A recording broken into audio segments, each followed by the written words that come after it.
Should you eat breakfast before or after training? It really depends on what your performance and body weight goals are. So, okay, if breakfast is missed when you don't train that day, or if you don't have a workout or practice, if you want to sleep in a little late, not a big deal. It's okay to do that. If you have low intensity, or maybe it's light endurance based training, then maybe it's okay to skip breakfast. If you're going to go run a couple of miles for maybe 20 or 30 minutes, not a big deal to pound a big breakfast right before you do that. And also, it just really kind of helps increase and burn a little bit more fat if that's the goal. Now, you want to make sure you have breakfast when the training is going to be very intense, or if it's extremely interval-based, circuit-based training, and you're going to burn a lot of calories. You may need to have a pre-workout snack. You may not need a full breakfast. It may be, a piece of toast with peanut butter and a smoothie. It may be, half a bagel with peanut butter and honey.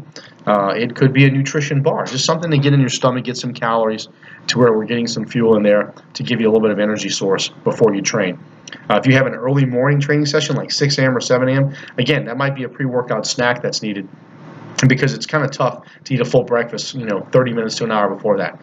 Also, if your goals are peak strength and sprint performance or maximal output, you need to get some calories in before. If you're trying to gain weight and build muscle, also if it's game day, even if that game is at night, you want to make sure you kind of fuel up throughout the day, smaller meals throughout the day to where you're constantly fueling to where we top off that gas tank for that meal.